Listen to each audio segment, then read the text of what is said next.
Биыл туғанына 100 жыл толып отырған Қаратай Көшкіновтің есімін туған жерінен бұрын Қаратаудың етегінде жатқан Теріскей елі жиі еске алады. Сайрамда кіндігі кесіліп, Мақтаралда еңбек жолын бастаған ардақты азаматтың саналы ғұмыры созақта өтті. Қазақстанның еңбек сіңірген агрономы, Ленин, Октябрь революциясының, құрмет белгісі ордендерінің және медальдардың иегері, 8-ші сайланған Қазақ СССР жоғары советінің депутаты, Созақ ауданының құрметті азаматы, 35 жыл совхоздың директорлық жұмысын атқарған Қаратай Көшкінов 1917 жылы оңтүстік Қазақстан облысы Сайрам ауданындағы Қайнарбұлақ кенішінде ауыл шаруаның отбасында дүниеге келген. Анасы Бақытгүл ер мінезді, өрлік пен өжеттіктің үлгісіндей болған қайсар кісі бопты. 12 құрсақ көтергенімен, ілгерінді кейінді көбісі шетінеп, екеуі ғана тірі қалыпты. Көлеңкеден қорыққан қуғын сүргін, жалаңаяқ жар кешкен жақыбайлық, ақсүйек ашаршылық бәрін бастан өткереді. Қарекең 1937 жылы Анна Лизамен отбасын құрып, 60 жылдан артық бірге өмір сүріп, 5 бала өсіреді. Екеуі де шаруақор, қолдары алтын адамдар еді. Қарекеңнің шешіліп сөйлесер шын сырласы да, мұңын шағар мұңдасы да әйелі Анна Лиза еді. Бір-біріне деген зор құрмет пен сыйластық жатқанын балалары да сезінетін еді. Қаратай Көшкінов 1938-1948 жылдары ауыл шаруашылық мектептерінің оқытушысы, оқу ісінің меңгерушісі, директоры болып тағайындалған. 1940 жылы Шымкенттегі Совет партия мектебінің оқытушысы Қаратай Көшкінов Қызыл әскер қатарына шақырылады.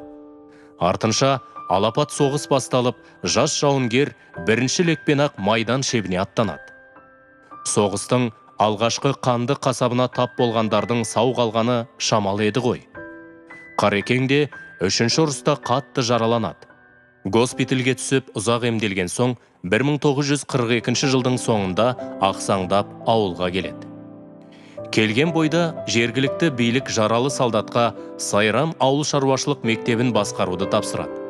Арада 6 жыл өткенде ол Сайрам аудандық партия комитетіне ауысып, ауыл шаруашылығы бөлімін басқарады. Оның ұйымдастырушылық таланты дәл осы қызметте барынша ашылыпты. Жанын салып Қарекең бұл қызметті 1949 жылдың сәуір айына дейін атқарады. Сол жылы оны қиян шеттегі ит өлген алыстағы Созаққа МТС ұйымдастыруға жібереді. 1949 жылдың көктем айында СССР ауыл шаруашылығы министрінің бұйрығымен Созақ машина-трактор станциясының директоры болып тағайындалады.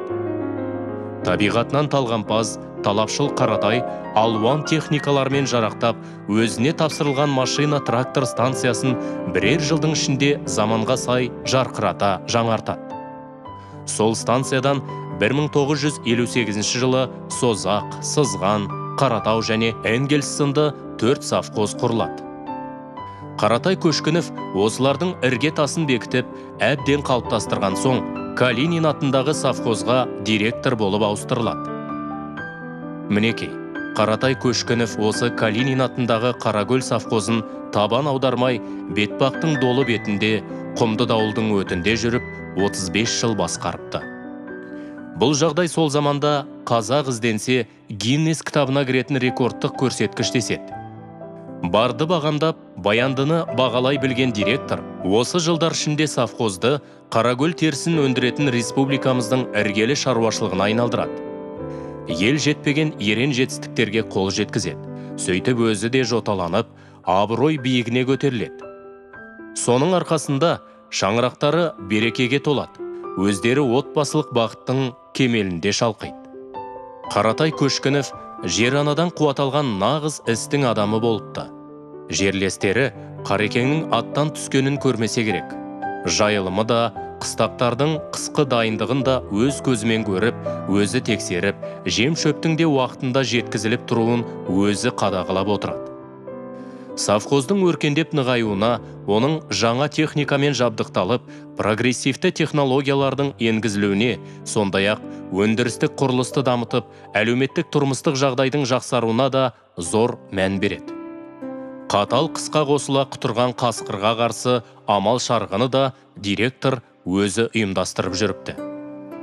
Совхоз жұмысшыларының білікті басшымен бірге еткен еңбектері еш кетпейді. Біртіндеп жемісін де, жеңісін де беріп жатады. 1957 жылы Көшкінов бастаған Шымкент облысының озаттары Мәскеуге бүкіл одақтық ауыл шаруашылығы жетістіктері көрмесіне ВДНХ-ға шақырылады. Қарекең көрменің алтын медалімен ауылға оралады.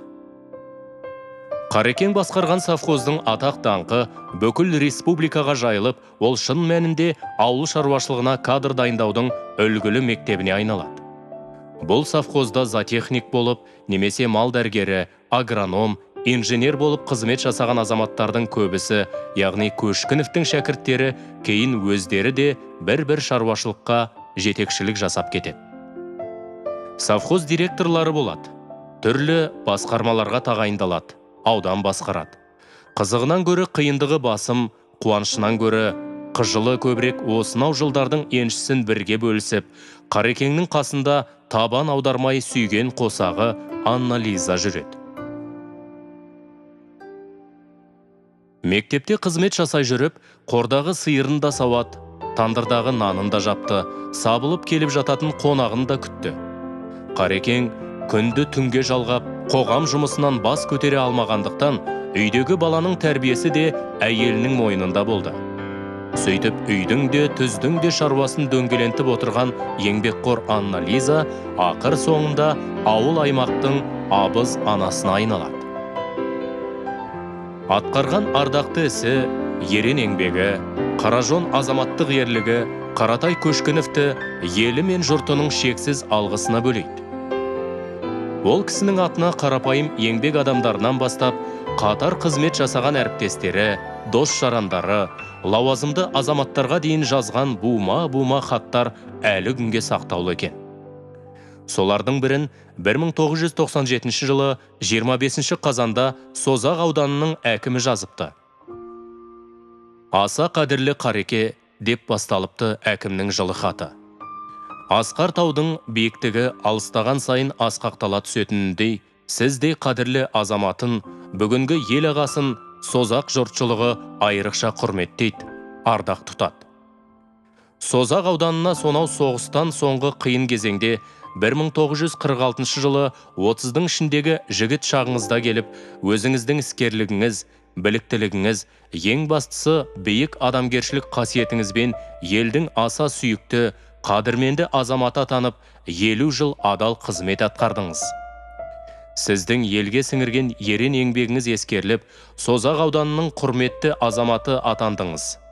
Үкіметтің ең жоғары наградасы Ленин орденімен, еңбек қызыл ту, Октябрь революциясы ордендермен, көптеген медальдермен марапатталдыңыз. Қазақ СССР жоғары кеңесіне депутат болып сайландыңыз. Көптеген мақтау грамоталарын иелендіңіз. Қадірлі Қареке, сізді Созақ ауданының әрбір азаматы, әрбір отбасы жақсы білет, қадір тұтады. Жастар өмір жолыңызды үлгі етіп, сіздей атақты ел азаматы болуды армандайды.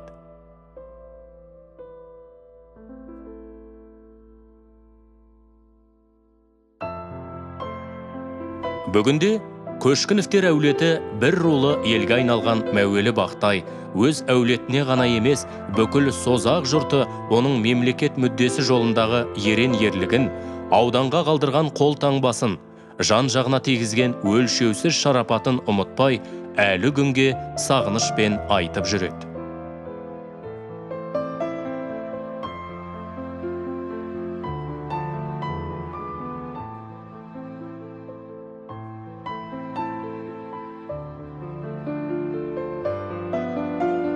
Ал балалары, қадірлі әкесі Қаратай және анасы Анна-Лизаның қалдырған өсиеттерін орындап, ақыл тәжірибелерін мұрағат етіп, немере шөберелеріне барынша тәрбиелік естелігін қалдыруда.